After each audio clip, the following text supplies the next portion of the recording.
הוא התגלה בשיא תפארתו ובשיא גדלותו, וגם פה הוא התגלה והלך ופרח ושימח ושמח בכם, והוא נלקח ממנו בטרגדיה פתאומית מאוד מאוד גדולה.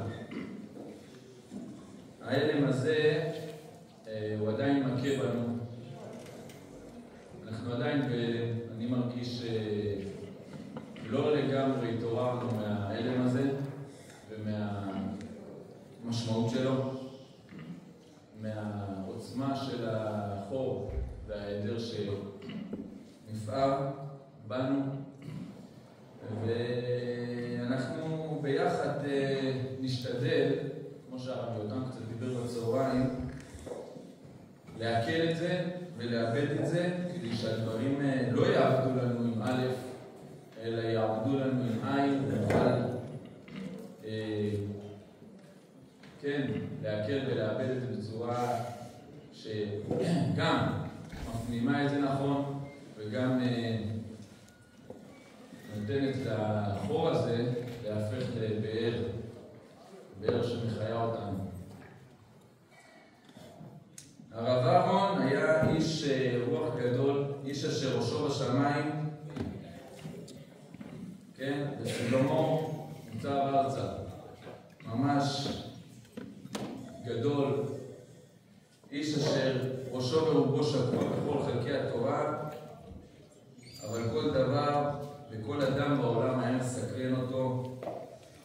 הוא היה חי וגם מחנך בדרך של קשב ושל בחירה ושל חופש מאוד מאוד מעניין ומשוחרר, ויחד עם זה מאוד מדויק, עם יציבות ודבקות במקום מאוד מאוד טהור, על טהרת הקודש, בצורה מאוד ודאית.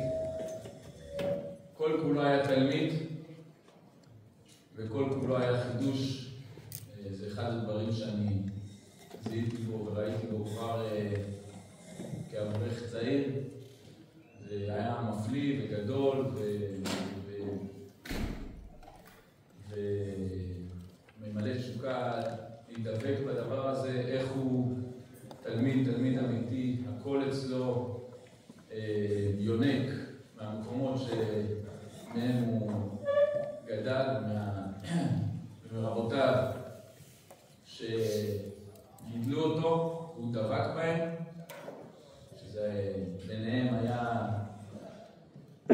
הרב מרדכי שטרנברג, זכר צדיק לברכה, ויבדל לחיים ארוכים, חמי, הרב אלי בזק, הוא היה מזכיר אותם, אבל כמעט שלא היה דבר שלא היה לו חידוש, הוא היה לא חידוש, הוא לא מתחדש. אנשים גדולים, ההספד שלהם, כמו שהרב יותם דיבר, וזה דבר מאוד מורכב, אבל אנחנו, אסור לנו להתעצל בזה ולפחד מזה, ואנחנו חשבנו יחד להתכנס כאן, גם בבית המדרש שלנו שחווה אותו וספג ממנו, ולדבר דברי זיכרון והספד, ואני חשבתי שיכול להיות בזה, ונזכה פה לשלוש מטרות, ונרוויח מזה שלושה דרכים. אחד זה עצם ההתכנסות פה של החבורה סביב הרב אהרון. זה דבר שעוד לא קרה מספיק, קרה במעגלים יותר מצומצמים, והגיע הזמן שהוא יקרה בצורה מכובדת וראויה כזאת. והדבר השני זה העלאת הניצוצות מהנשמה המיוחדת שלו והאישיות המיוחדת שלו, שכל אחד ממנו יכול לקבל ממנה ולהתמלא ממנה, כמו שהוא התמלא בחייו, קל וחומר במיטתו.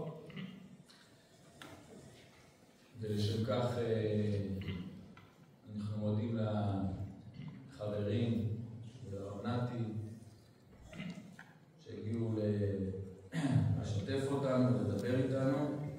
והדבר השלישי זה השימור וההתמקדות באור הזה ביחס לבחינה שלנו. זה יהיה קצת פגע, הרב אהרון היה לו הרבה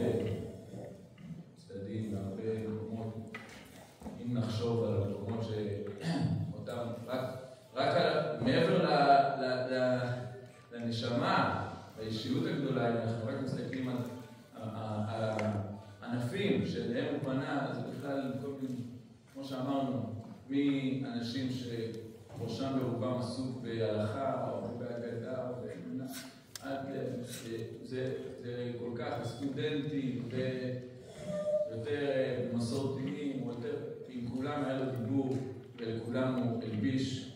אז אנחנו במכינה שלנו צריכים גם את היחס המיוחד והאור המיוחד שהוביל את המכינה שלנו.